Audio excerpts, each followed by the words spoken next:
Hello everyone, स्वागत है आप सबका एग्जामपुर में। मैं आपका राजीव सर एक बार फिर से आप सभी का स्वागत करता हूं आज के अपने सेशन में। बताएंगे पिक्चर और वॉइस क्लियर आ रही है? अगर पिक्चर और वॉइस क्लियर आ रही है तो बिल्कुल हम सेशन को कंटिन्यू करेंगे और यहाँ बहुत कुछ हम कहीं ना कहीं जानने वाले हैं। तो सबसे पहले अगर आपके मन में आ रहा होगा कि सर कि आज हम क्या पढ़ने वाले हैं, क्या पढ़ने वाले हैं, तो आप सभी को बता दें कि यहाँ पे अगर हम बात करें तो हम नॉन स्टॉप करंट अफेयर की क्विज करने वाले हैं। नॉन स्टॉप करंट अफेयर की क्विज का मतलब क्या है आपको बताइए कि अगस्त मंथ का जो हमारा क्विज चल रहा है, अगस्त मंथ का कंप्लीट क्विज हम यहाँ पे देखने वाले हैं। अब जब भी सवाल आती है सर करंट अफेयर की बात करते हैं तो करंट अफेयर में सर बहुत सारे थ्योरी है, एमसीक्यू है, सर कैसे इसे मैनेज करें। तो बिल्कुल आप रेगुलर क्लासेस मेरी आ सकते हो। रेगुलर क्लासेस से आप कहीं ना कहीं अपने उन डाउट्स को यहाँ पे क्लियर कर सकते हो। तो अगर हम बात करें सोर्सेज की बात करें, बहुत सारे सोर्सेज आप देख सकते हो आपके स्क्रीन के ऊपर। न्यूज़पेपर है, वेबसाइट है, पीआईबीज है, आपके टीवी चैनल्स है या फिर अलग अलग मैगजीन्स है। इन सभी के द्वारा आप करंट अफेयर पढ़ सकते हो। साथ ही साथ आप करंट अफेयर थ्योरी या एमसीक्यू फॉर्म में डेली बेसिस, वीकली बेसिस और मंथली बेसिस भी पढ़ सकते हो। ये भी आपको जानकारी होनी चाहिए। और तो और साथ ही साथ आपको ये भी बता दें कि करंट अफेयर का इंपॉर्टेंस कहीं ना कहीं आपको प्रीलिम्स, मेन और इंटरव्यू तीनों में ही देखने को मिलता है और इसका सीधा संबंध कोर सब्जेक्ट से भी होता है। तो कहीं ना कहीं ये सारी चीजें आप देख रहे हो और हम यहाँ अगस्त मंथ का क्विज कर रहे हैं, यानी हम ये वो करंट अफेयर है जो हम डेली बेसिस पे पढ़ चुके हैं, वीकली भी पढ़ चुके हैं और अब सिर्फ नॉन स्टॉप हमारा मैराथन चलेगा। तो सभी को बता दें कि ये जो क्विज हम करवा रहे हैं वो नॉन स्टॉप होने वाला है, जहां सिर्फ क्वेश्चन और आंसर देखेंगे। यानी ये प्रैक्टिस के लिए बहुत अच्छा होगा आपके लिए। यानी अगर आपने ये जो अगस्त में पढ़ा होगा हमसे तो आपको ये कहीं ना कहीं बड़ा मजा देने वाला है, क्योंकि यहाँ सिर्फ सवाल और जवाब। तो चलिए सेशन की शुरुआत करते हैं। तो जैसे कि हम देख सकते हैं यहाँ पे, तो सबसे पहला फैक्ट जो है आप देख सकते हैं आपके स्क्रीन के ऊपर जो क्वेश्चन है, गूगल के एनवायरमेंटल इनसाइट्स एक्सप्लोरर के से डेटा प्राप्त करने वाला भारत का कौन सा पहला स्मार्ट शहर बन गया है? अजमेर, इलाहाबाद, औरंगाबाद या फिर अहमदाबाद। तो आपको बताना है 11th नंबर का राइट आंसर क्या होगा, 11वां नंबर का राइट आंसर। तो आप सभी को बता दें जितने लोगों ने यहाँ पे इस सवाल का जो राइट आंसर ऑप्शन नंबर सी,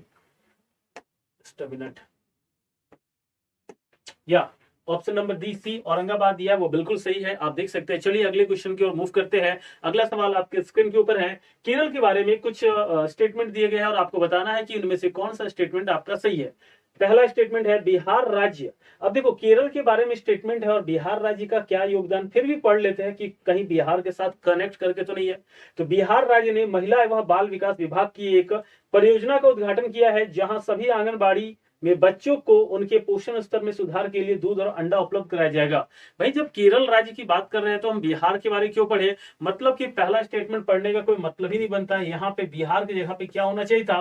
तो बिहार की जगह पे यहाँ केरल होना चाहिए था। मतलब कि पहला स्टेटमेंट गलत है।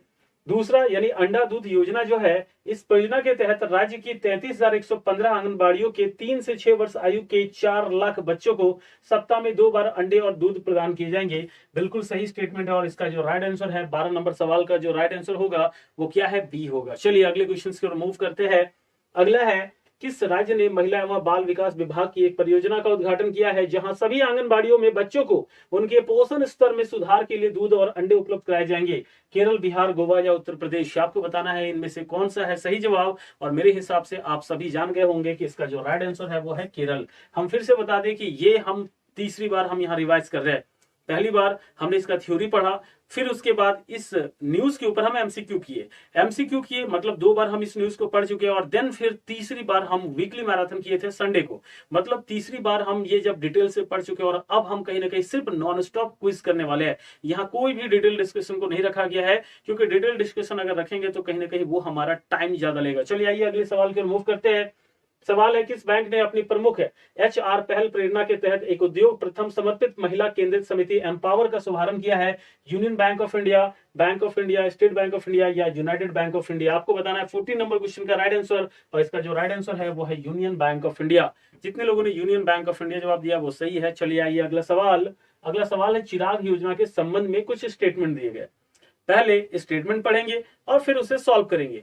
तो स्टेटमेंट पढ़ते हैं। पहला है, चिराग योजना महाराष्ट्र सरकार द्वारा शुरू की गई है। 15 नंबर क्वेश्चन की बात करें तो आपको पता होना चाहिए चिराग योजना हरियाणा सरकार द्वारा स्टार्ट किया गया है। मतलब पहला स्टेटमेंट तो गलत।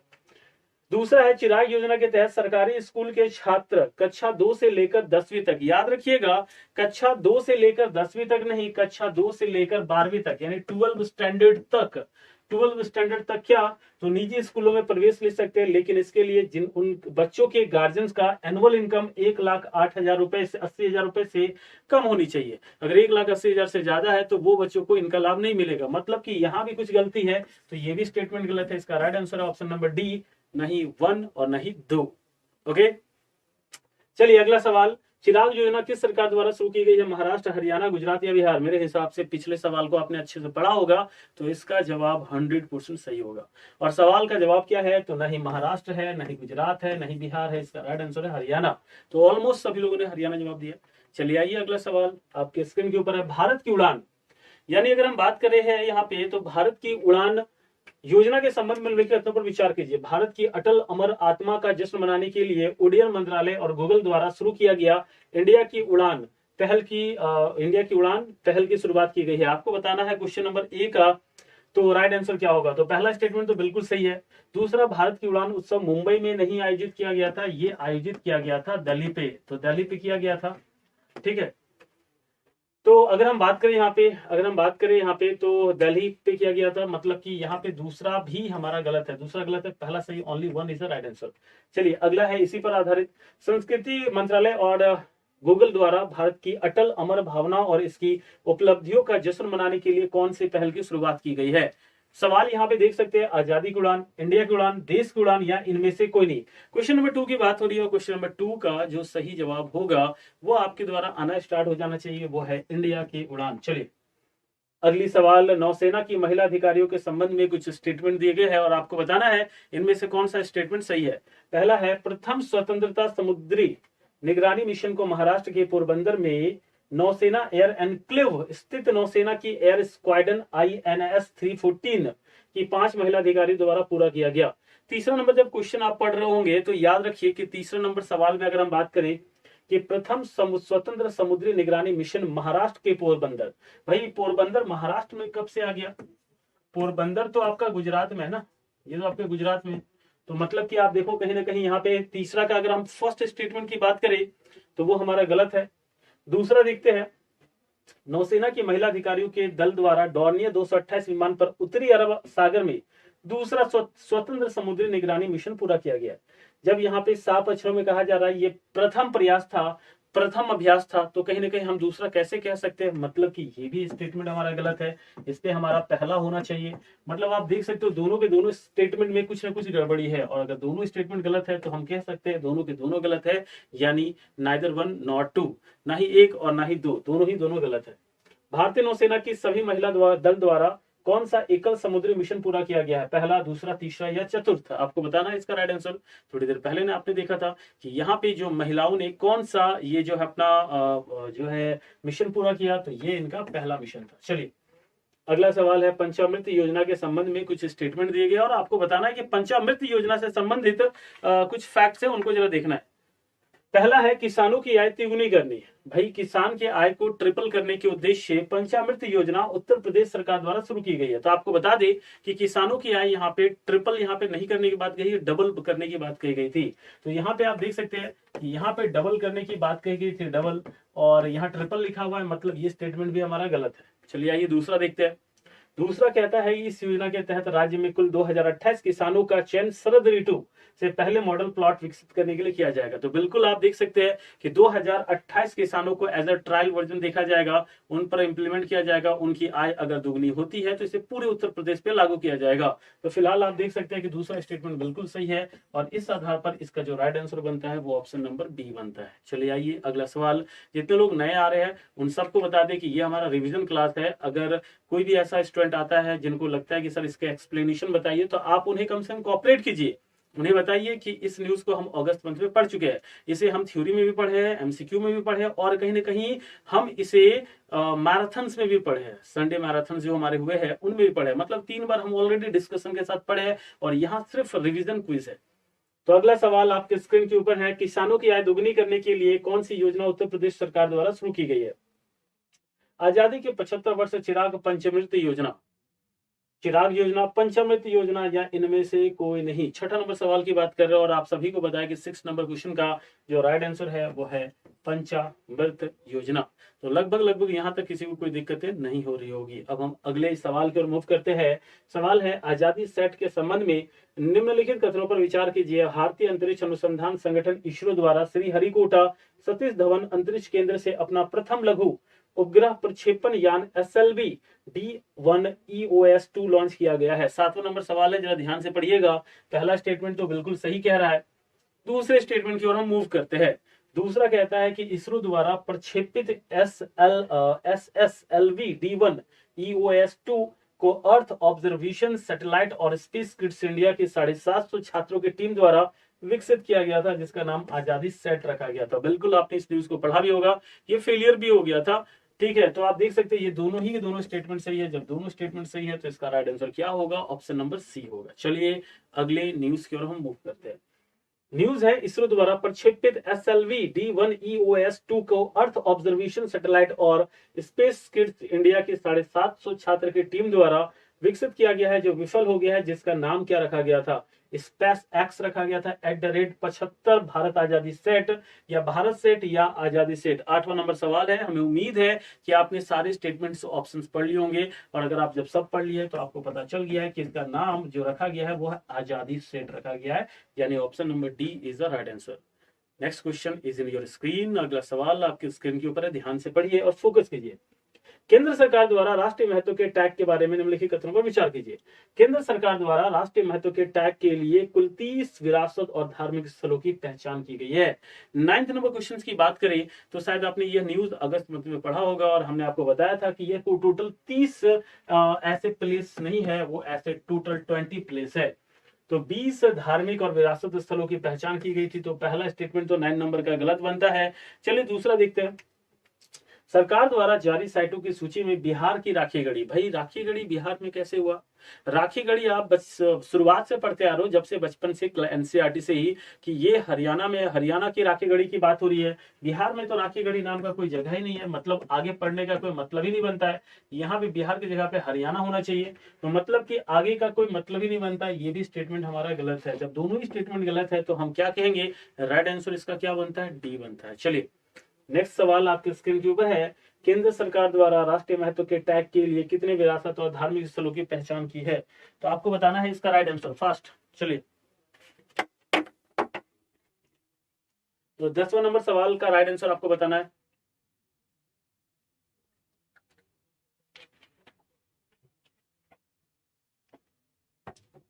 ओके, तो इसका राइट आंसर है ऑप्शन नंबर सी 20। आगे अगला सवाल है मिशन भूमिपुत्र के बारे में। नाम से तो ऐसा लग रहा है कि कोई सैन्य अभ्यास होगा या कोई मिलिट्री ड्रिल्स होगा। देखते क्या है। तो उत्तर प्रदेश के मुख्यमंत्री डॉक्टर हेमंत बिस्वा, आपके और मेरे अनुसार और सभी के अनुसार उत्तर प्रदेश के मुख्यमंत्री अभी योगी आदित्यनाथ है। असम बिस्वा, वो असम के जो है CM है हेमंत बिस्वा। मतलब कि यहाँ आगे पढ़ने का मतलब ही नहीं बनता है, क्योंकि हमें पता है स्टेटमेंट गलत है। क्योंकि उत्तर प्रदेश के मुख्यमंत्री योगी आदित्यनाथ जी है, और यहाँ पे लिखा गया है कि ये जो है उत्तर प्रदेश के मुख्यमंत्री डॉक्टर हेमंत बिस्वा शर्मा द्वारा मिशन भूमिपुत्र का अनावरण किया गया है, जो कि बिल्कुल गलत है। ये असम के मुख्यमंत्री द्वारा किया गया है। मतलब कि पहला स्टेटमेंट तो गलत हो गया। अब ये जो मिशन भूमिपुत्र है, इसके तहत छात्रों को डिजिटल जाति प्रमाण पत्र और सरल और डिजिटल तरीके से जारी किया जाएगा। तो बिल्कुल ही सही बात है, असम सरकार ने ये जारी किया है। आसानी से जाति प्रमाण पत्र को डिजिटल तरीके से कलेक्ट करने के लिए ही मिशन भूमिपुत्र स्टार्ट किया गया। तो यानी इसका राइट आंसर बी है। यानी कि आप देख सकते हो सवाल नंबर 11 और 11 का जो राइट आंसर था वो बी था। चलिए अगले क्वेश्चन की ओर मूव करते हैं। निम्नलिखित में से किस राज्य के मुख्यमंत्री द्वारा मिशन भूमिपुत्र योजना का अनावरण किया गया? बिहार, असम, गुजरात या महाराष्ट्र? मेरे हिसाब से लास्ट न्यूज को आपने अच्छे से पढ़ा होगा। लास्ट न्यूज को अगर आपने फोकस किया होगा तो आप इसका सही जवाब दे सकते हो। इसका सही जवाब नहीं बिहार है, नहीं गुजरात है, नहीं महाराष्ट्र है, यह है Assam. Assam is the right answer. 12वां नंबर सवाल क्लियर हुआ। 13वां नंबर सवाल की ओर मूव करते हैं। किसके द्वारा नई दिल्ली में त्यागराज स्पोर्ट्स कॉम्प्लेक्स में चौथे ONGC पैरा खेलों का उद्घाटन किया गया है? तो हरदीप सिंह पुरी, मोदी जी, अमित शाह या राजनाथ सिंह। क्वेश्चन नंबर 13 की बात कर रहे हैं। 13 सवाल आपने देखा था, हमने आपको न्यूज में बताया था जब ये न्यूज पढ़ रहे थे कि ओएनजीसी पैरा खेलों का उद्घाटन हो गया है और कहीं ना कहीं लोगों के अंदर स्पोर्ट्स को लेकर जागरूकता फैलाने के उद्देश्य से ये करवाया जाता है और इसका इनॉग्रेशन श्री हरदीप सिंह पुरी द्वारा किया गया था। जितने लोगों का ऑप्शन नंबर ए आंसर है बिल्कुल सही है, बाकी सब गलत है। आइए अगले क्वेश्चन को मूव करते हैं। यूनेस्को द्वारा विश्व विरासत सूची के संबंध में निम्नलिखित कथनों पर विचार करें। यूनेस्को द्वारा बिहार के मुजफ्फरपुर के लंगत सिंह कॉलेज में 106 साल पुरानी वेधशाला को लुप्त प्राय विश्व संस्कृति विरासत की दुनिया की सबसे महत्वपूर्ण वेधशालाओं की सूची में सूचीबद्ध किया गया है। 14 नंबर क्वेश्चन की बात करें, आपको शायद पता होगा कि बिहार के जो है आपका मुजफ्फरपुर में एक लैबोरेटरी है जो बहुत ही पुराना लैब है। इसको इस बार यूनेस्को ने क्या किया है, तो लुप्त प्राय विश्व संस्कृति विरासत की जो है वेधशालाओं को कहीं ना कहीं सूचीबद्ध किया है। तो बिल्कुल यहाँ पे पहला स्टेटमेंट सही है। वेधशाला का निर्माण 1916 में हुआ था, जिसे वर्तमान समय में एट प्रेजेंट टाइम में भीमराव अम्बेडकर के रूप में जाना जाता है, जो बिहार विश्वविद्यालय से संबंधित है। तो बिल्कुल दोनों के दोनों स्टेटमेंट सही है और जब दोनों ही स्टेटमेंट सही है तो इसका राइट आंसर क्या होगा, सी होगा। चलिए अगले क्वेश्चन को देखते हैं। बिहार के किस स्थल को यूनेस्को द्वारा विश्व विरासत सूची में शामिल किया गया है? विष्णुपद मंदिर, पारसनाथ, बिहार कॉलेज के खगोल विज्ञान प्रयोगशाला या बंगाल कॉलेज के खगोल विज्ञान प्रयोगशाला। तो आप सभी को पता है कि जो इसका राइट आंसर होगा वो ऑप्शन नंबर सी है। सी इज द राइट आंसर। चलिए सी जवाब देने वाले सभी सही है, बाकी सब यहाँ पे गलत है। आइए अगले सवाल की ओर मूव करते हैं। भारतीय प्रतिभूति और विनिमय बोर्ड सेबी ने बाजार डेटा पर अपनी सलाहकार समिति के संबंध में निम्नलिखित कथनों पर विचार कीजिए। सलाहकार समिति में सदस्यों की संख्या को घटाकर 20 कर दिया गया है और प्रारंभ में समिति में 21 सदस्य शामिल किए गए थे। 16वां नंबर सवाल है, आपको बता दें कि पहला स्टेटमेंट तो बिल्कुल सही है इस न्यूज के आधार पर अगर आपने पढ़ा होगा तो। आइए दूसरे स्टेटमेंट को देखते हैं कि समिति की अध्यक्षता दिल्ली के राष्ट्रीय विधि विश्वविद्यालय के प्रोफेसर और भारतीय दिवाला एवं ऋण शोधन अक्षमता बोर्ड के पूर्व चेयरमैन MS साहू द्वारा किया जाएगा। तो बिल्कुल सही बात है, जब दोनों स्टेटमेंट सही है तो आप देख सकते हैं 16 नंबर क्वेश्चन का जो राइट आंसर क्या होगा, सी होगा। आइए अगला सवाल आपके स्क्रीन के ऊपर है 17 नंबर क्वेश्चन और ये रहा 17वां नंबर सवाल। आपको देना है इस सवाल का सही जवाब। तो सबसे पहला है, भारतीय प्रतिभूति और विनिमय बोर्ड सेबी ने बाजार डेटा पर अपनी सलाहकार समिति का पुनर्गठन किया है। इस समिति के अध्यक्ष कौन है? Ashish Kumar Chauhan, UA Lalit, MS Sahu, Shivam Gill. और मेरे हिसाब से लगभग जितने लोग यहाँ पे है सभी लोग इसका राइट आंसर देंगे और इसका राइट आंसर है ऑप्शन नंबर बी। बी जवाब देने वाले सभी सही है, बाकी सब यहाँ गलत है। तो 17वां नंबर सवाल तक हम पहुंच चुके हैं और अब हम चलते हैं अगले क्वेश्चन की ओर। पर उससे पहले आप सभी को बता दें कि एग्जामपुर आप सभी के लिए दिवाली धमाका लेकर आया है। अगर आप एग्जामपुर के किसी भी कोर्स को परचेज करना चाहते हैं तो अभी आपको फ्लैट 75% तक का ऑफ मिलेगा और इसके लिए कोड यूज करना है DIWALI 75। तो दिवाली 75 कोड का इस्तेमाल करते ही आपको फ्लैट 75% का डिस्काउंट मिलेगा। आप अगर कोई कोर्सेज परचेस करना चाहते हो, कैसे कोर्सेज को परचेस करेंगे? सबसे पहले एग्जामपुर एप्लीकेशन को डाउनलोड करेंगे, इंस्टॉल करने के बाद रजिस्टर करेंगे। रजिस्टर करने के बाद आपको इस तरह का एप्लीकेशन दिखेगा और यहाँ बहुत सारे फीचर्स है जैसे job alerts, PDF, previous year PDF, current affair, study material, test series, pre course, paid course. उन्हीं में से एक जो टैब है वो है पेड कोर्स का। पेड कोर्स को क्लिक करेंगे, IAS एग्जाम में सेलेक्ट करेंगे और यहाँ पे IAS एग्जाम में जाने के बाद आप जिस कोर्स को लेना चाहते हैं, जस्ट लाइक सर्वोदय या उड़ान लेना चाह रहे हैं, तो उड़ान के कोर्स के नीचे आप बाय कोर्स करेंगे और दिवाली 75 कूपन कोड यूज करेंगे और पेमेंट कर देंगे और देन पेमेंट आपका सक्सेसफुल हो जाएगा। अगर मान लीजिए आपका कूपन एक्सेप्टेबल नहीं है, अगर कूपन एक्सेप्ट नहीं कर रहा है या किसी तरह की दिक्कत हो रही है तो याद रखिएगा जो आपका डिस्काउंट कोड है, कूपन कोड है, उस पर स्पेस मत दीजिएगा। और उसके बावजूद भी अगर कोई दिक्कत होता है तो 7272020276 पे कॉल कर लीजिए या फिर 8448010245 पे व्हाट्सअप कर सकते हैं। आई होप ये जानकारी आपके लिए बहुत बेहतरीन होगी। आप अपने और अपने दोस्तों को कहीं ना कहीं क्लास के लिंक को भेजिए और इस ऑफर के बारे में बताइए कि एग्जामपुर का बम्पर ऑफर चल रहा है, आप सभी लोग कहीं ना कहीं सब्सक्रिप्शन को परचेस कर सकते हैं। चलिए आइए अगला सवाल। दलाई लामा के संबंध में निम्नलिखित कथनों पर विचार करना है आपको। तो दलाई लामा से संबंधित कुछ सवाल है यहाँ पे। तो तिब्बती आध्यात्मिक नेता दलाई लामा को लद्दाख के सर्वोच्च नागरिकता सम्मान डीपल आरनगम दुस्तोन पुरस्कार से सम्मानित किया गया है। ये पहला स्टेटमेंट है। चलिए अगला देखते हैं। तिब्बती बौद्ध धर्म के इतिहास में अभी तक 15 दलाई लामा हुए हैं और 15वें वर्तमान दलाई लामा तेंजिन ग्यात्सो। सबसे पहली बात अगर हम बात करें तो दलाई लामा जी को डिपल रंगमा दस्तौन पुरस्कार से दिया गया था, यानी लद्दाख का सर्वोच्च नागरिक पुरस्कार दिया गया है। मगर ये जो दलाई लामा है तेंजिन ग्यात्सो, ये 15वें नंबर के दलाई लामा नहीं है, वो 14th नंबर के दलाई लामा है। मतलब कि यहाँ एक स्टेटमेंट में कुछ गलती है और इस कारण से दूसरा स्टेटमेंट हमारा गलत होगा। जब दूसरा गलत और पहला सही है तो इसका राइट आंसर क्या जाएगा, ऑप्शन नंबर ए जाएगा। आई होप यहाँ तक कोई दिक्कतें नहीं होगी। अगला देखते हैं, तिब्बती आध्यात्मिक नेता दलाई लामा को किसके सर्वोच्च नागरिक सम्मान डीपल रंगमा दुस्तौन पुरस्कार से सम्मानित किया गया? हिमाचल प्रदेश, लद्दाख, बिहार या नन ऑफ दीज? मेरे हिसाब से इस सवाल का जवाब सभी लोग को पता होना चाहिए। इसका राइट आंसर है Ladakh. Ladakh is the right answer. I hope यहाँ तक कोई दिक्कतें नहीं है किसी को। अगला सवाल आपके स्क्रीन के ऊपर सवाल कहता है कि पुनः प्रयोज अंतरिक्ष यान के संबंध में निम्नलिखित कथनों पर विचार कीजिए। चीन द्वारा 2 पायलट पुनः प्रयोज अंतरिक्ष यान को सफलतापूर्वक लॉन्च किया गया है। तीसरा नंबर सवाल है, थोड़ा ध्यान से पढ़िएगा। तो पहला अगर स्टेटमेंट की बात करें बिल्कुल सही है। दूसरा है इसरो जो है इससे पहले चीन ने सितंबर 2020 में एक पुनः प्रायोगिक अंतरिक्ष यान का कक्ष प्रशिक्षण किया था। तो अगर हम बात करेंगे यहाँ पे क्वेश्चन नंबर 3 की बात हो रही है। एक मिनट है ना, यहाँ पे नहीं, एक गलती यहाँ 2 नहीं है, ये एक पायलट वाला था, ये गलती है, 2 नहीं होगा, 1 होगा। ठीक है, पहला स्टेटमेंट गलत है, थोड़ा सा हम ध्यान नहीं दिए थे। और दूसरा जो आप देख सकते हैं, दूसरा यहाँ सही है। जब दूसरा सही तो इसका राइट आंसर क्या होगा? तो थर्ड नंबर क्वेश्चन का जो राइट आंसर है वो बी होगा। चलिए ठीक है, थोड़ा सा बाय मिस्टेक यहाँ पे हम ध्यान नहीं दिए, वो 2 की जगह 1 होगा, आप उसे सुधार कर लीजिएगा। ठीक है, चलिए अगला है, चीन द्वारा लॉन्ग मार्च 2F वाहक रॉकेट के साथ कितने पायलट पुनः प्रयोज्य अंतरिक्ष यान में को सफलतापूर्वक लॉन्च किया गया है? चौथा नंबर क्वेश्चन है, 4th नंबर क्वेश्चन है। और आप सभी ने देखा कि हम कितने पायलट की बात कर रहे थे, तो हम नहीं 1 नहीं 2 नहीं 3 नहीं 4, हम बात कर रहे थे 1 पायलट की। तो 1 पायलट के साथ इसे लॉन्च किया गया है। आइए अगले सवाल की ओर मूव करते हैं। वैज्ञानिक और औद्योगिक अनुसंधान परिषद के संबंध में लिखित कथनों पर विचार करें। नल्ला थम्बी कलाईसेल्वी वर्तमान वैज्ञानिक और औद्योगिक अनुसंधान परिषद के अध्यक्ष अजय मांडे का स्थान लेंगे। तो 5th नंबर क्वेश्चन की अगर हम बात करें, 5वें नंबर की बात करें, तो सबसे पहले याद रखिएगा ये अजय मांडे का जगह नहीं लेंगे। इनसे पहले यहाँ पे शेखर मांडे हुआ करते थे। कौन? शेखर मांडे।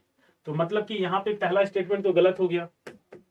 अगला है, वरिष्ठ इलेक्ट्रोकेमिकल वैज्ञानिक नल्ला थम्बी कलाईसेल्वी को वैज्ञानिक और औद्योगिक अनुसंधान परिषद की पहली महिला महानिदेशक के रूप में नियुक्त किया गया है। बिल्कुल सही बात है। और इस तरह अगर हम बात करें, 5th नंबर क्वेश्चन का जो राइट आंसर होगा वो बी होगा। चलिए अगले क्वेश्चन पे मूव करते हैं। अगला सवाल है, किसानों की आय तिगुनी करने के लिए ये तो हम लोग पढ़ लिए ना, उत्तर प्रदेश सरकार द्वारा शुरू की गई है। ये तो उल्टा है, ये क्वेश्चन थोड़ा उल्टा है। यहाँ सवाल दूसरा है और यहाँ ऑप्शन दूसरा है। इस सवाल को थोड़ा एलिमिनेट करेंगे, क्वेश्चन में कुछ गड़बड़ी है। इसमें सवाल दूसरा है और ऑप्शन दूसरा है। चलो अगला देख लेते हैं। अगला है, किस राज्य सरकार ने परवाज मार्केट लिंकेज स्कीम शुरू की है? तो बहुत अच्छा सवाल है, परवाज मार्केट लिंकेज स्कीम। कहीं ना कहीं अगर हम बात करें तो गवर्नमेंट इस जगह को डेवलप करने के लिए बहुत सारे प्रयास कर रही है। और यहाँ पे अगर हम बात करें, वो उत्तर प्रदेश में ही है, ना महाराष्ट्र है ना हिमाचल प्रदेश है, वो है जम्मू और कश्मीर। जब जम्मू और कश्मीर है तो इसका राइट आंसर क्या होगा? None of these. डी। जितने लोग जवाब दिए वो सही है, बाकी सभी लोग यहाँ पे गलत है। 9 नंबर क्वेश्चन, बढ़े चलो अभियान के संबंध में निम्नलिखित कथनों पर विचार करें। पर्यावरण मंत्रालय द्वारा शुरू किया गया बढ़े चलो कैंपेन। ठीक है, तो पहला स्टेटमेंट आप देख सकते हो। 9 नंबर क्वेश्चन की बात करें यहाँ पे, तो पर्यावरण मंत्रालय द्वारा स्टार्ट नहीं किया गया है, ये जो है संस्कृति मंत्रालय द्वारा किया गया है। तो संस्कृति मंत्रालय द्वारा किया गया है, तो पहला स्टेटमेंट तो गलत हो गया। 5 अगस्त से 10 अगस्त की हम बात कर रहे हैं यहाँ पे, तो 5 अगस्त से 10 अगस्त 2022 तक 10 शहरों में प्रतिदिन बढ़े चलो अभियान चलाया जाएगा। बिल्कुल सही है। जब ये सही है तो इसका राइट आंसर क्या होगा? 9th का राइट आंसर है आपका बी। जितने लोगों ने 9 का राइट आंसर बी दिया है वो सही है। आगे आइए अगले सवाल की ओर मूव करते हैं। 10वां नंबर सवाल है, संस्कृति मंत्रालय द्वारा भारत के युवाओं से जुड़ने और उनमें देशभक्ति की गहरी भावना पैदा करने के उद्देश्य से कौन से कैंपेन की शुरुआत की गई है? बढ़ी चलो कैंपेन, तिरंगा ले चलो कैंपेन, आजादी की 75वीं वर्ष कैंपिंग, इनमें से कोई नहीं। 10वां नंबर सवाल की अगर हम बात करें, 10 नंबर सवाल सभी को पता होगा, इसका राइट आंसर क्या होगा? अभी थोड़ी देर पहले हमने देखा बढ़ी चलो कैंपेन यहाँ स्टार्ट किया गया है। आइए 11वां नंबर सवाल की ओर मूव करते हैं और 11वां नंबर सवाल आपके स्क्रीन के ऊपर है। 8 अगस्त 2022 को स्वतंत्रता संग्राम के इतिहास में महत्वपूर्ण मील का पत्थर माने जाने वाले भारत छोड़ो आंदोलन की कौन सी वर्षगांठ संपूर्ण राष्ट्र में मनाई गई थी? आपको बताना है कि भारत छोड़ो क्विट इंडिया मूवमेंट का कौन सा एनिवर्सरी मनाया गया था। तो आप देख सकते हैं यहाँ पे 11 नंबर क्वेश्चन की बात करें, 80, 82, 85 या नॉन ऑफ दीज, और इसका राइट आंसर है 80th। यानी 11वां नंबर सवाल का जो राइट आंसर है वो 80th है। चलिए 12वां नंबर सवाल आप देखते हैं। भारत में हथकरघा बुनकरों की सम्मानित करने के उद्देश्य निम्नलिखित में से किस तारीख को हर साल राष्ट्रीय हथकरघा दिवस के रूप में मनाया जाता है? 6 अगस्त, 7 अगस्त, 8 अगस्त या 1 अगस्त? तो 12वां नंबर सवाल है, आपकी स्क्रीन के ऊपर है और आप इसका सही जवाब दे रहे हो। इसका सही जवाब जो होगा वो है 7 अगस्त। तो मतलब हम यहाँ तक अभी तक जितने सारे सवाल थे उनको हम यहाँ पर देख चुके हैं। चलिए आइए अगला देखते हैं। उससे पहले आप सभी को बता दें कि फिर से एक बार 75% का फ्लैट डिस्काउंट हमारा चल रहा है। अगर आप फ्लैट 75% का डिस्काउंट चाहते हैं तो आप दिवाली 75 कोड का यूज कर सकते हैं। अभी जितने सारे कोर्सेज में ये ऑफर 27 अक्टूबर तक अवेलेबल है। आपको इसके लिए एग्जाम्पल एप्लीकेशन इंस्टॉल करना होगा और देन रजिस्टर करना होगा। बहुत सारे फीचर्स मिलेंगे, उन्हीं एक फीचर्स में आपका है पेड कोर्स। पेड कोर्स में जाना है, आप जिस कोर्स को लेना चाहते हैं उसको टैब में आप क्लिक करेंगे। जैसे आईएएस एग्जाम में है तो आप सर्वोदय लेना चाह रहे हैं तो बाय कोर्स करेंगे, इसके नीचे उड़ान लेना चाह रहे हैं उसके नीचे बाय कोर्स में क्लिक करेंगे। अपने कूपन कोड का यूज करेंगे दिवाली 75 और पेमेंट कर देंगे। जैसे आप पेमेंट करते हो आपको एक्सेस मिल जाएगा। अगर कोई दिक्कत होती है या कोई दिक्कत आपका पेमेंट में प्रॉब्लम हो रहा है तो आप दिए हुए नंबर पर संपर्क कर ले 7272020276 या फिर 8448010245 में व्हाट्सएप कर सकते हैं। चलिए अगले क्वेश्चन की ओर मूव करते हैं। अगला यानी थर्ड वीक ऑफ अगस्त हम पहुंच चुके हैं, यानी हम फर्स्ट वीक ऑफ अगस्त और सेकंड वीक ऑफ अगस्त बहुत अच्छी तरीके से रिवाइज कर चुके हैं। हमने आपको कहा था कि ये जो है सीरीज है हम ऑलरेडी हम पहले पढ़ चुके हैं जब हम डेली बेसिस में फिर इसका क्विज किए, फिर इसके ऊपर वीकली क्लासेस लगवाए। पेड बैचेस में अगर आप होंगे तो वहां भी हम लोगों ने बहुत ही अच्छे से इसको पढ़ा है। तो अब ये हमारा रिवीजन क्लास है, इसका पीडीएफ बहुत जल्द आपको अपलोड कर दिया जाएगा टेलीग्राम में। तो आइए देखते हैं इस सवाल पे। पार्श्व गायक सुगन्ना के संबंध में निम्नलिखित कथनों पर विचार करें। तो बहुत ही प्यारा सा सवाल है। तो कन्नड़ भाषा के प्रसिद्ध पार्श्व गायक सुगन्ना का 11 अगस्त 2022 को बेंगलुरु में हृदय घात से निधन हो गया। बिल्कुल हार्ट अटैक आने से इनका निधन हो गया। अगला है, सुगन्ना पहले कन्नड़ गायक थे जिन्हें उनके गीत काडू कुडुर ओडी बेनाडिटा के लिए राष्ट्रीय पुरस्कार से सम्मानित किया गया था। दोनों ही स्टेटमेंट सही है। जब दोनों स्टेटमेंट सही है इसका राइट आंसर क्या होगा? ऑप्शन नंबर सी होगा।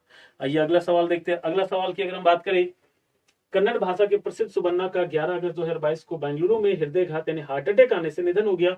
वह किस क्षेत्र से जुड़े थे? पार्श्व गायक, राजनीतिक निर्देशक या शिक्षक? थोड़ी देर पहले अगर आपने ध्यान से सुना भी होगा अगर सवाल को तो आप इसका सही जवाब दे सकते हो और इसका राइट आंसर क्या है? पार्श्व गायक। चलिए अगला सवाल है, अंतर्राष्ट्रीय युवा दिवस के संबंध में निम्नलिखित कथनों पर विचार कीजिए। प्रत्येक वर्ष 10 अगस्त को अंतर्राष्ट्रीय युवा दिवस मनाया जाता है। क्वेश्चन नंबर 3 की अगर हम बात करें तो याद रखिएगा हर साल 12 अगस्त को मनाया जाता है, ना कि 10 अगस्त को मनाया जाता है। यानी पहला स्टेटमेंट तो गलत हो गया। इस वर्ष जो इसका थीम था अंडर पीढ़ीगत एकजुटता यानी सभी उम्र हेतु विश्व का निर्माण करना। ठीक है, तो आप यहाँ पे देख सकते हैं, यहाँ पे आप देख सकते हैं कि देखो ये तो 3 स्टेटमेंट वाले हैं ना, ये 3 स्टेटमेंट वाले, थोड़ा ध्यान देना। हमने आपको बताया था जब 3 स्टेटमेंट वाले हो 1 2 3 और हमें गलत आंसर मिल जाए तो हमें आगे पढ़ने की जरूरत भी नहीं। देखो यहाँ सही पूछा गया, 3 स्टेटमेंट गलत हमें पता चल गया। एक होगा नहीं, देखो यहाँ 1 दिया हुआ तो ये भी गलत हुआ। अब यहाँ देखो यहाँ भी 1 है, ये भी गलत हो गया। और यहाँ ये दोनों में अब यहाँ पे कंफ्यूजन है। अब देखो यहाँ पे थोड़ा सा घुमा दिया गया। यहाँ पे कहा है नहीं 1 होगा, नहीं 2 होगा, नहीं 3 होगा, और यहाँ कहा है सिर्फ 2 और 3 होगा। तो मतलब अब इसके लिए हमें कुछ अगले स्टेटमेंट को पढ़ना होगा।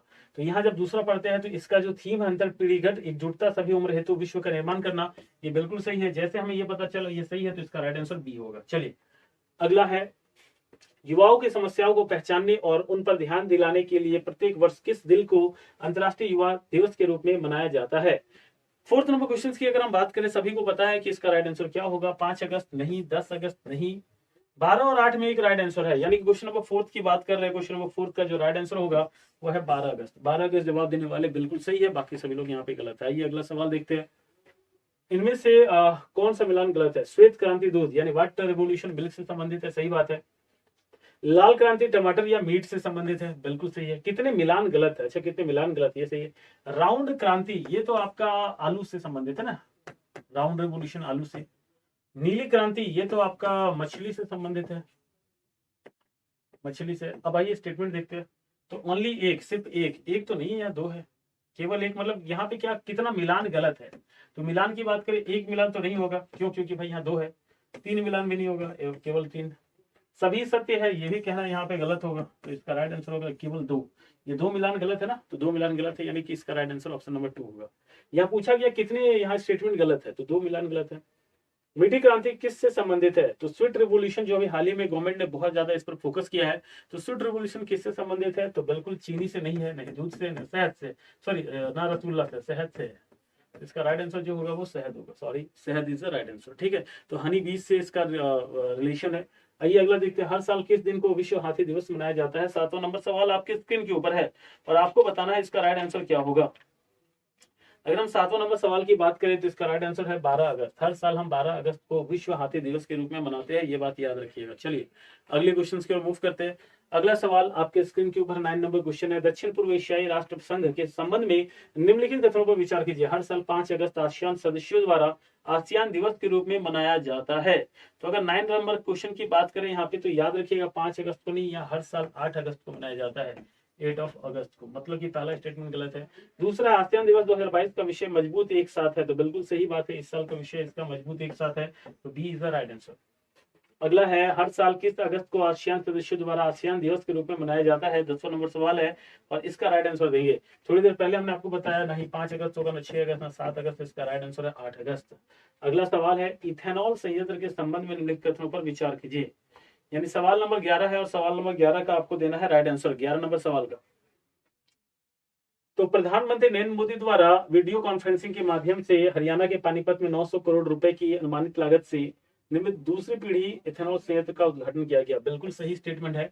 11वां नंबर क्वेश्चन की बात करें यहाँ पे तो 11वां नंबर क्वेश्चन का पहला स्टेटमेंट सही है। दूसरा पढ़ते हैं, यह परियोजना संपूर्ण वर्ष में लगभग 5 करोड़ लीटर इथेनॉल उत्पन्न करेगा। भाई 5 करोड़ लीटर नहीं करने वाला है यहाँ पे, यह 3 करोड़ लीटर यहाँ इथेनॉल उत्पन्न करेगा और इससे एक वर्ष में उत्पन्न करने में 2 लाख टन चावल के भूसे की जरूरत है। तो बिल्कुल दूसरा स्टेटमेंट गलत है, यानी राइट आंसर की बात करें तो ऑप्शन नंबर ए होगा। Option number A is the right answer. आइए 12वां नंबर सवाल की ओर मूव करते हैं। 12वां नंबर सवाल आपके स्क्रीन के ऊपर है, प्रधानमंत्री नरेंद्र मोदी ने वीडियो कॉन्फ्रेंसिंग के माध्यम से हरियाणा के किस जिले में दूसरी पीढ़ी के इथेनॉल संयंत्र का उद्घाटन किया है। तो आपको बताना है 12वां नंबर सवाल का राइट आंसर क्या होगा। आप सभी लोगों ने अभी इससे पहले वाले सवाल को देखा और अगर वो देखा है तो आप इसका राइट आंसर क्या दोगे, तो पानीपत दोगे। चलिए अगला है, उत्तर अटलांटिक संधि संगठन के संबंध में निम्नलिखित कथनों पर विचार करें। उत्तर अटलांटिक संधि संगठन की स्थापना 4 अप्रैल 1947 को वॉशिंगटन अमेरिका में 12 संस्थापक सदस्यों द्वारा की गई थी। यानी 13 नंबर क्वेश्चन की अगर हम बात करें, 13वां नंबर सवाल की अगर हम बात करें तो याद रखिएगा इसका जो है 4 अप्रैल 1949 की, एक मिनट रखिएगा, 4 अप्रैल 1947 में 4 अप्रैल 1949 को इसकी स्थापना की गई थी, 1949 को। ठीक है, तो यहाँ पे आप देख सकते हैं कि पहला स्टेटमेंट तो यहाँ गलत हो गया। 2 नए सदस्यों स्वीडन और फिनलैंड के लिए नाटो सदस्यता को अमेरिका सीनेट द्वारा निर्णायक रूप से अनुमोदित किया गया है। हाँ बिल्कुल ये सही बात है, यहाँ पे इन दोनों सदस्यों को नाटो के लिए मेंबर के लिए यहाँ पे कहा गया है। तो यहाँ पे आप देख सकते हो ओनली टू, यानी 13 नंबर क्वेश्चन का राइट आंसर क्या होगा, 13 नंबर क्वेश्चन का राइट आंसर बी होगा। आइए अगला देखते हैं 14 नंबर, स्वीडन के साथ कितने नए सदस्यों को नाटो की सदस्यता के लिए अमेरिका सीनेट द्वारा निर्णायक रूप से अनुमोदित किया गया। अभी थोड़ी देर पहले हमने आपको बताया था कि 2 देश की बात हुई थी। आपने देखा इस क्वेश्चन में, आपने नोटिस किया होगा कि यहाँ स्वीडन और फिनलैंड की बात की गई, यानी स्वीडन के अलावा। तो आप देख सकते हैं यहाँ पे कि अगर हम बात करें यहाँ पे स्वीडन के साथ, तो स्वीडन के साथ एक और है ना, फिनलैंड है, तो मतलब यहाँ पे कि 1 होगा, 1 यानी कि इसका राइट आंसर ए। अगर ओवरऑल पूछा जाता तो 2 होता। क्लियर है यहाँ पे। चलिए अगला देखते हैं, अकाशा एयर फर्स्ट फ्लाइट के संदर्भ में निम्नलिखित कथनों पर विचार कीजिए। मुंबई से दिल्ली के लिए अकाशा एयर की पहली उड़ान रवाना हुई। भाई मुंबई से दिल्ली नहीं था, मुंबई से अहमदाबाद था, मुंबई से अहमदाबाद था, गुजरात। तो मतलब पहला फैक्ट तो आपका सही है, गलत है। 15 नंबर क्वेश्चन की बात हो रही है, 15वां नंबर सवाल, और यहाँ पे आप देख सकते हैं, और आकाशा एयर का लक्ष्य है कि अगले 5 सालों में, 10 साल यहाँ लिखा ना, अगले 5 सालों में 72 और भी अपने जो है एयर रूट्स को डेवलप करे। तो बिल्कुल यहाँ पे देख सकते हैं दोनों स्टेटमेंट यहाँ गलत है। जब दोनों गलत है तो इसका राइट आंसर डी होगा। चलिए आइए अगला देखते हैं, मुंबई से कहां तक का आकाशा एयर की पहली उड़ान का उद्घाटन किया गया। दिल्ली, कोलकाता, पुणे, इनमें से कोई नहीं। आपने अभी थोड़ी देर पहले देखा, नहीं इन तीनों में से कोई नहीं होगा। इसका राइट आंसर जो है अहमदाबाद, यानी नन ऑफ दीस, यानी दिल्ली जो है डी होगा। 16 नंबर सवाल की अगर हम बात करें, 16 नंबर सवाल का राइट आंसर डी होगा। चलिए अगला देखते हैं 17वां नंबर सवाल, रेडियो जे घोष के संबंध में निम्नलिखित कथनों पर विचार कीजिए। तो 17 नंबर क्वेश्चन की अगर हम बात करें, सबसे पहला, काकोरी ट्रेन एक्शन की वर्षगांठ को चिन्हित करने के लिए बिहार सरकार। सबसे पहले काकोरी ट्रेन एक्शन में बिहार सरकार का कोई रोल ही नहीं है, ये यूपी सरकार ने यहाँ पे क्या किया है, तो यूपी सरकार ने रेडियो जय घोष की शुरुआत की है। पहला स्टेटमेंट गलत हो गया। दूसरा, लखनऊ में संगीत नाटक अकादमी के द्वारा रेडियो जय घोष को 106.8 हर्ट्ज पर स्टार्ट किया जा रहा है। भाई आपको बता दें 107.8 मेगा हर्ट्ज पर इसे जो चलाया जाएगा। तो ये भी स्टेटमेंट गलत है। जब दोनों स्टेटमेंट गलत है, इसका राइट आंसर क्या होगा, डी होगा। आइए अगला देखते हैं, काकोरी ट्रेन एक्शन में की वर्षगांठ को चिन्हित करने के लिए किस सरकार द्वारा रेडियो जय घोष की शुरुआत किया गया है। बिहार, उत्तर प्रदेश, झारखंड या हरियाणा। आपको बताना है कि राइट आंसर क्या होगा।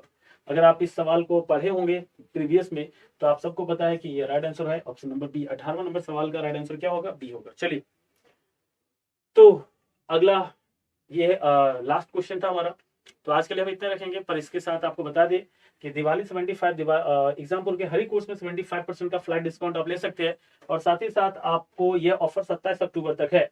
तो बिल्कुल इस धमाका ऑफर का फायदा उठाइए, और कहीं ना कहीं इसे उठाने के लिए आपको एग्जामपुर ऐप इंस्टॉल करना होगा और इसे रजिस्टर करना होगा। जब रजिस्टर करोगे तो बहुत सारे आपको फीचर्स मिलेंगे, उन्हीं फीचर्स में से एक फीचर आपका है पेड कोर्स का। जब पेड कोर्स में जाएंगे तो पेड कोर्स में जाने के बाद जिस कैटेगरीज में आपको जाना है, जिस कोर्स को लेना है, जैसे अगर हम आईएएस एग्जाम की बात करें, सर्वोदय बैच एक बेहतरीन बैच है जो कि 2023 को टारगेट करके बनाया गया है। इसे अगर लेना है तो सर्वोदय बैच के नीचे बाय कोर्स को क्लिक कीजिए। अगर आप उड़ान बैच को लेना चाह रहे हैं, उड़ान बैच के नीचे बाय कोर्स को क्लिक कीजिए और अपने coupon code Diwali 75 coupon code का यूज करके पेमेंट कर दीजिए। जैसे ही पेमेंट करेंगे आपको बैच का एक्सेस मिल जाएगा। अगर कोई दिक्कत होती है, सर पेमेंट नहीं हो रहा है या कुछ और इशू हो रहे हैं, तो आप दिए हुए नंबर 7272020276 में कॉल कर लीजिए, या फिर 8448010245 में व्हाट्सअप कर सकते हैं। Thank you. जय हिंद, जय भारत।